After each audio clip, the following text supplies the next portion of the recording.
Bonjour, on va s'attaquer à l'un des scandales les plus sombres et complexes de notre époque, l'affaire Jeffrey Epstein. Comment un réseau de trafic sexuel qui a impliqué des personnes parmi les plus puissantes au monde a-t-il pu exister pendant des décennies?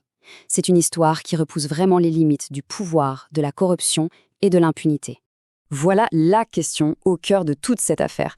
Comment un système pareil a-t-il pu prospérer, non pas caché dans l'ombre, mais bien souvent au vu et au su de tous pendant si longtemps?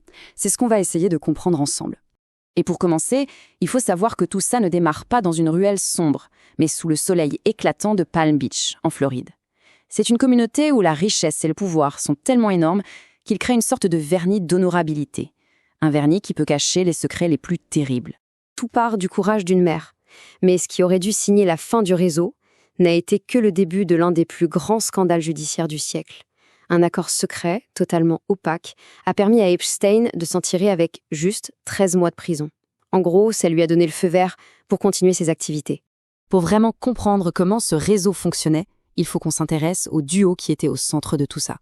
Une alliance criminelle aussi improbable que dévastatrice. D'un côté, on a Jeffrey Epstein, le mythomane venu de Brooklyn, avec sa fortune colossale bâtie sur du vent et des mensonges. Et de l'autre, Ghislaine Maxwell, l'héritière franco-britannique qui lui a ouvert les portes du gratin mondial. Mettez ensemble sa richesse et ses pulsions de prédateur avec son accès quasi illimité au pouvoir et vous obtenez un cocktail explosif. Et ce qui est fou en fait, c'est la psychologie de Maxwell. Cette citation, elle illustre parfaitement comment elle voyait en Epstein une sorte de remplaçant pour son père, le tout-puissant magnat Robert Maxwell. Elle ne cherchait pas juste un partenaire, non, elle voulait recréer l'empire de pouvoir et d'influence dans lequel elle avait toujours baigné. Alors, comment est-ce que ça marchait concrètement? Il faut bien comprendre que ce n'était pas du tout un chaos désorganisé, non, c'était une véritable machine, parfaitement huilée, conçue pour l'abus. Leur méthode était d'une cruauté chirurgicale. Ils exploitaient la fracture sociale de Palm Beach. D'un côté, les villas des milliardaires, et de l'autre, les quartiers modestes où ils allaient chasser leur proie. Et Maxwell, c'était leur arme secrète. Une femme de la haute société, élégante, qui approche une jeune fille, ça inspire confiance. C'est ce qui rendait leur système si diaboliquement efficace. Et attention, leur opération était mondiale. Chaque propriété avait un rôle bien précis dans la machine. Du manoir de Palm Beach, qui était le centre de recrutement au début, jusqu'à l'île privée dans les Caraïbes, surnommée l'île de la pédophilie, une véritable forteresse où l'isolement total garantissait une impunité totale. Mais alors, comment ont-ils pu faire ça pendant si longtemps? Le point crucial à comprendre, c'est que leur pouvoir ne venait pas seulement de leur argent, il venait des gens qu'ils fréquentaient. C'est ce réseau qui les a protégés pendant des années. Le fameux petit carnet noir d'Epstein, c'est un peu l'annuaire du pouvoir mondial. Alors attention, il faut être très clair là-dessus. Figurer sur cette liste, ça ne veut absolument pas dire qu'on est coupable. Mais ça démontre une chose, l'étendue extraordinaire de son réseau et son accès aux plus hautes sphères du pouvoir. D'accord, mais comment est-ce qu'ils tenaient tous ces gens si puissants? Comment pouvaient-ils maintenir une telle influence? Eh bien, la réponse, elle se trouve peut-être ici. Epstein n'était pas juste un prédateur sexuel, c'était aussi un maître de la surveillance. Il enregistrait absolument tout ce qui se passait dans ses propriétés. Ça porte un nom, le compromat. C'est une technique de chantage digne des services secrets. Et ça offre une théorie très solide pour expliquer pourquoi tant de gens puissants sont restés silencieux. La vraie question c'est, est-ce que la peur d'être exposé était l'assurance vie d'Epstein?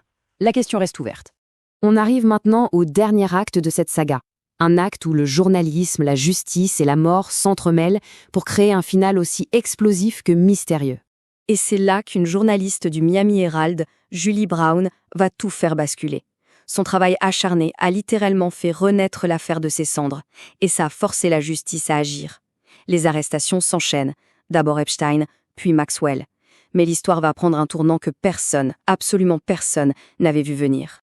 Et puis, c'est le coup de théâtre. Le 10 août 2019, la nouvelle tombe. Jeffrey Epstein est retrouvé mort dans sa cellule. L'homme qui en savait trop, celui qui détenait les secrets de tant de puissants, est mort. La version officielle, c'est le suicide. Mais depuis, une question demeure. A-t-il vraiment mis fin à ses jours? Ou a-t-il été réduit au silence? Alors, regardons un peu les faits qui entourent sa mort. Les caméras de surveillance, en panne. Les 2 gardiens censés le surveiller, ils se sont endormis. Son compagnon de cellule, transféré juste la veille. Un médecin légiste a même affirmé que ses blessures ressemblaient plus à un homicide.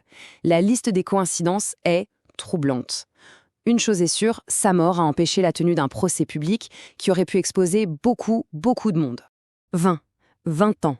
C'est la peine de prison que Ghislaine Maxwell est en train de purger. Pour un réseau qui a duré des décennies et qui a impliqué potentiellement des centaines de personnes, elle est, à ce jour, la seule et unique complice à purger une peine de prison significative.